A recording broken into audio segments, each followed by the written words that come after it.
नमस्कार दोस्तों, आपका स्वागत है। यह हिस्ट्री का तीसरा चैप्टर वैदिक सभ्यता का यह चौथा वीडियो है दोस्तों। अगर आप इस चैनल पर नए हो तो चैनल सब्सक्राइब करें और बेल आइकन प्रेस करें। आपसे एक रिक्वेस्ट है, कृपया शेयर जरूर कर दे दोस्तों। ऑब्जेक्टिव प्रश्न है, चलिए देखते हैं। मिथिला में गर्गी वकच नवी ने किस ऋषि से शस्त्र किया था? याज्ञवल्क्य ऋषि से किया था। ध्यान दीजिएगा दोस्तों, मिथिला में गर्गी वकच नवी ने किस ऋषि से शस्त्र किया था? याज्ञवल्क्य से किया था। अगला प्रश्न है दोस्तों, निम्नलिखित में से वैदिक साहित्य में से किस एक में मोक्ष की चर्चा मिलती है? उपनिषद में जो है मोक्ष की चर्चा मिलती है। अगला प्रश्न है दोस्तों, ऋग्वेद में उल्लिखित यौ शब्द किस कृषि उत्पाद हेतु प्रयोग किया गया? जौ के लिए प्रयोग किया गया। यौ शब्द जो है जौ के लिए। अगला प्रश्न है दोस्तों, मिलान करने वाला है। ध्यान दीजिएगा दोस्तों, ऋग्वेद के का संबंध किससे है? ऐत्रेय ब्राह्मण ग्रंथ से है। और सामवेद का संबंध जैमिनी ब्राह्मण ग्रंथ से है। अथर्ववेद का संबंध गोपत ब्राह्मण ग्रंथ से है। और यजुर्वेद का संबंध जो है तैत्तिरीय ब्राह्मण ग्रंथ से है। नेक्स्ट प्रश्न है दोस्तों, वैदिक युग की सर्वाधिक प्राचीन सांख्य कौन थी? विदत थी। ध्यान दीजिएगा दोस्तों, वैदिक युग की सर्वाधिक प्राचीन संस्था कौन थी? विदत थी। अगला प्रश्न, निम्नलिखित में से कौन इंद्र को ऋग्वेद में किस नाम से पुकारा गया? पुरंदर के नाम से पुकारा गया। अगला प्रश्न है दोस्तों, वैदिक युग में कौन सी सामाजिक कुप्रथा प्रचलित नहीं थी? बाल विवाह जो है प्रचलित नहीं थी। अगला नंबर प्रश्न है दोस्तों, वेदों के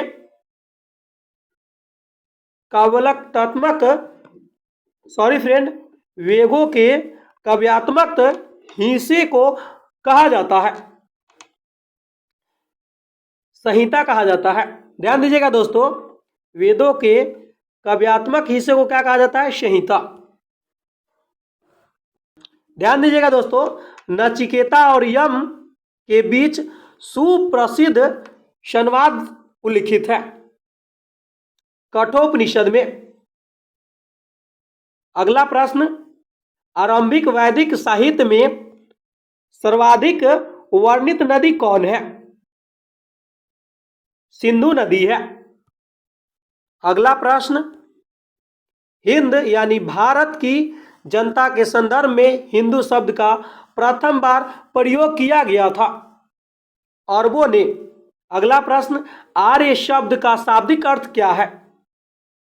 श्रेष्ठ होता है।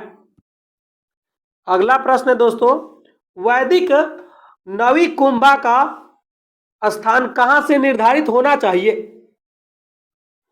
अफगानिस्तान से। अगला प्रश्न, अवेस्ता और ऋग्वेद में समानता है। अवेस्ता किस क्षेत्र से संबंधित है? अवेस्ता ईरान से संबंधित है। अगला प्रश्न है दोस्तों, ऋग्वेद में जिस अपराध का सबसे अधिक उल्लेख किया गया है वह क्या है? वह दोस्तों पशु चोरी है। अगला प्रश्न है दोस्तों, वैदिक आर्यों के मुख्य खाद्य पदार्थ क्या थे? जौ एवं चावल थे। नेक्स्ट क्वेश्चन, जिस ऋषि ने दक्षिण भारत का आर्यकरण किया था वे थे? अगस्त्य थे। अगला प्रश्न, वैदिक सभ्यता वरुण की मूलतः किस रूप में आराधना की जाती थी? ये दोस्तों आराधना की जाती थी रीत के नियामक के रूप में। अगला प्रश्न है दोस्तों, वैदिक राजा की सहायता करने वाला सबसे महत्वपूर्ण अधिकारी था? पुरोहित था। ध्यान दीजिएगा दोस्तों, निम्नलिखित में से किस अधिकारी को राजनिर्माता के रूप में जाना जाता था? ग्रामनी को जाना जाता था। अगला क्वेश्चन है दोस्तों, पुनर्जन्म के सिद्धांत का सर्वप्रथम स्पष्ट उल्लेख निम्नलिखित में से किस ग्रंथ में मिलता है? बृहदारण्यक उपनिषद में मिलता है। अगला प्रश्न है दोस्तों, वेद शब्द को संस्कृत में विद से लिखा गया जिसका भावार्थ क्या है? ज्ञान होना। नेक्स्ट क्वेश्चन दोस्तों, ऋग्वेद का रचना काल कौन है? ये जो है 1500 से 1000 ईसा पूर्व है। अगला प्रश्न है दोस्तों, निम्नलिखित में से कहां से एक उत्तर वैदिक कालीन कुल्हाड़ी प्राप्त हुई है? नोह से। ध्यान दीजिएगा दोस्तों, गवेष्टि शब्द का प्रयोग है, यह गायों की खोज के लिए किया गया गवेष्टि शब्द का प्रयोग दोस्तों। अगला नंबर प्रश्न, आर्यों में पंचजन क्या था? 5 कबीला था दोस्तों। भारत में आर्य लोग जहां सर्वप्रथम बसे हैं वह प्रदेश कहलाता था। वह प्रदेश जो है सप्त सिंधु कहलाता था। अगला प्रश्न है दोस्तों, निम्नलिखित में से किस क्षेत्र को ब्रह्मवर्त की संज्ञा दी गई थी? सरस्वती एवं दृश्यवती नदियों के बीच। ध्यान दीजिएगा दोस्तों, सरस्वती एवं दृश्यवती नदियों के बीच के क्षेत्र को ब्रह्मवर्त की संज्ञा दी गई थी। ध्यान दीजिएगा दोस्तों, निम्नलिखित में से किस नदी को ऋग्वैदिक आर्यों की पूर्वी सीमा माना गया है? गंडक नदी को। अगला प्रश्न, ऋग्वेद में दूरी को क्या कहा गया? मौयुति कहा गया। अगला प्रश्न है दोस्तों, ऋग्वेद में किस एकमात्र अनाज का वर्णन किया गया है? ऋग्वेद में जो है जौ का वर्णन किया गया है। अगला प्रश्न, वैदिक काल में खेती के हल के क्या कहा जाता था? लांगन सिर कहा जाता था दोस्तों। अगला प्रश्न, अनाज को मापने वाले बर्तन को क्या कहा जाता था? उदर कहा जाता था। नेक्स्ट क्वेश्चन, उधार के लिए, ध्यान दीजिएगा दोस्तों, उधार के लिए दिए गए ऋण को क्या कहा जाता था? कुसीद कहा जाता था। मतलब उधार किसी को देते थे उसको क्या कहते थे? कुसीद। अगला प्रश्न है दोस्तों, कुसीदीन किसे कहा जाता था? ब्याज लेने वाले साहूकारों को। अगला प्रश्न, वैदिक काल में मूल्य की सर्वमान्य इकाई क्या थी? निष्क था। वैदिक काल में मूल्य की सर्वमान्य इकाई क्या थी? निष्क। अगला प्रश्न है दोस्तों, उत्तर वैदिक कालीन लोहे से बना हल फाल निम्नलिखित में से कहां से प्राप्त हुआ है? जखेरा से प्राप्त हुआ है। अगला प्रश्न है दोस्तों, निम्नलिखित में से किससे 24 बैलों द्वारा हल खींचे जाने का उल्लेख मिलता है? काठक संहिता में। अगला प्रश्न है दोस्तों, किस वेद में पशुओं की वृद्धि के लिए अनेक प्रार्थनाएं की गई है? अथर्ववेद में। ध्यान दीजिएगा दोस्तों, निम्नलिखित में से कहां से उत्तर वैदिक काल के जौ एवं चावल के अवशेष प्राप्त हुए हैं? अंतरजी खेरा से प्राप्त हुए हैं। अगला प्रश्न, निम्नलिखित में से किसे ऋतस से गोपा कहा गया? वरुण को ऋतस से गोपा कहा गया। अगला प्रश्न है दोस्तों, उपनिषद के अनुसार मोक्ष प्राप्ति का मार्ग कौन सा है? ज्ञान मार्ग है। अगला प्रश्न है, निम्नलिखित में से किसे उत्तर वैदिक काल में शूद्रों का देवता माना जाता था? पूषण को। अगला प्रश्न है दोस्तों, निम्नलिखित में से किस उपनिषद को में पुनर्जन्म सिद्धांत का प्रथम रूप उल्लेख है?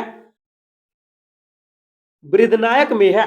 ध्यान दीजिएगा दोस्तों, किस उपनिषद में पुनर्जन्म सिद्धांत का प्रथम रूप का उल्लेख है? बृहन्नायक में है। अगला प्रश्न है दोस्तों, ऋग्वेद में राज शब्द कितनी बार प्रयोग किया गया है? एक बार। अगला प्रश्न, आर्यों का समाज कैसा था? पितृसत्तात्मक था। अगला प्रश्न है दोस्तों, पंचालों के प्रसिद्ध दार्शनिक राजा का नाम क्या था? प्रवाहन जयवाली था। अगला प्रश्न, विदेह का, ध्यान दीजिएगा दोस्तों, विदेह की विख्यात राजा का नाम क्या था? जनक था। अगला प्रश्न है दोस्तों, त्रिमूर्ति की भावना का विकास कब हुआ?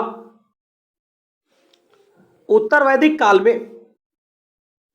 उपनिषदों में निम्नलिखित में से किस सिद्धांत का प्रतिपादन किया गया? अद्वैतवाद का। ध्यान दीजिएगा दोस्तों, षड दर्शन का बीजारोपण किस काल में हुआ? उत्तर वैदिक काल में। अगला प्रश्न है दोस्तों, निम्न में से किसमें कहा गया कि क्षत्रिय ब्राह्मण से श्रेष्ठ है? काठक उपनिषद में, काठक संहिता में कहा गया दोस्तों। अगला प्रश्न है दोस्तों, आर्यों के जीवन में सर्वाधिक महत्वपूर्ण पशु था? गाय था। सॉरी फ्रेंड, माफी चाहूंगा, यहां पे आर्यों के जीवन में जो है सर्वाधिक महत्वपूर्ण पशु पूछ रहा है।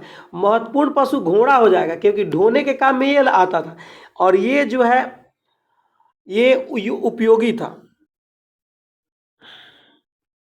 ध्यान दीजिएगा दोस्तों, आर्यों के जीवन में सर्वाधिक महत्वपूर्ण पशु घोड़ा था, लेकिन ये जो गाय था ये जीविका चलाने के लिए था। अगला प्रश्न है दोस्तों, पुरंदर का अर्थ होता है? दुर्गों को तोड़ने वाला। ध्यान दीजिएगा दोस्तों, पुरंदर का अर्थ होता है दुर्गों को तोड़ने वाला। भारत नाम का पहली बार उल्लेख आया है ऋग्वेद में। अगला प्रश्न है दोस्तों, आर्य शब्द जिस भाषा का शब्द है वह संस्कृत भाषा का शब्द है। अगला प्रश्न, वेद की रचना का श्रेय दिया जाता है? आर्य को दिया जाता है दोस्तों। अगला प्रश्न है दोस्तों, उपनिषद कितने हैं? ध्यान दीजिएगा दोस्तों, उपनिषद 4 है। सॉरी फ्रेंड, उपवेद है। उपवेद कितने हैं? उपवेद 4 है। उपनिषद का अर्थ क्या होता है? उपनिषद का अर्थ जो होता है दोस्तों, निकट बैठना होता है, निकट बैठ के ज्ञान लेना होता है उपनिषद का अर्थ।